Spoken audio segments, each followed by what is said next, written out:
वालेकुम दोस्तों, उम्मीद है कि ठीक ठाक होंगे। इंडियंस ये शॉपकीपर है यहाँ पर। इसकी क्या सैलरी है इससे पूछेंगे। आप दुकान में यहाँ पर काम करते हैं, कितनी सैलरी है आपकी माहाना? 2000 है। बोनस सर्विस वगैरह है?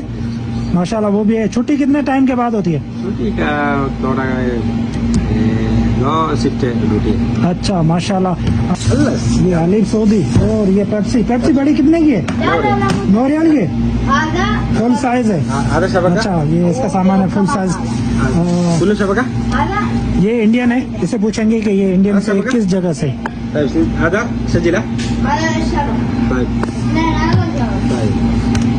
भाईजान आप इंडिया से किस जगह से?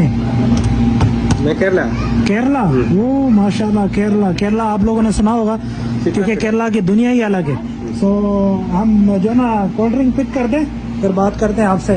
सो स्टिंग बोतल जो पाकिस्तान में सबसे ज़्यादा फेमस इसलिए होती थी क्योंकि वो रेड कलर की होती थी। रेड कलर जो नौजवानों को पसंद होती थी इसीलिए वो बोलते थे स्टिंग भाई। माशाल्लाह दादू के नौजवान की तरफ से ज़बरदस्त स्टिंग बोतल पी करके टेस्ट करते हैं, आप लोगों को बताते हैं कि कैसे है। और इस दुकान की जो फील्ड है उसमें ज़्यादातर इंडियंस मौजूद होते हैं, इंडियंस काम करते हैं और ये भी इंडियंस है। तो इसलिए मैं अपने जो ना नौजवानों को जो पाकिस्तानी हैं उनको भी कहेंगे कि इस फील्ड में आए। ज़बरदस्त सैलरी है, बोनस भी है। लास्ट में आपको सर्विस मतलब मिलेगी कि जितने आप 1-2 महीना उसके बाद आपको जो ना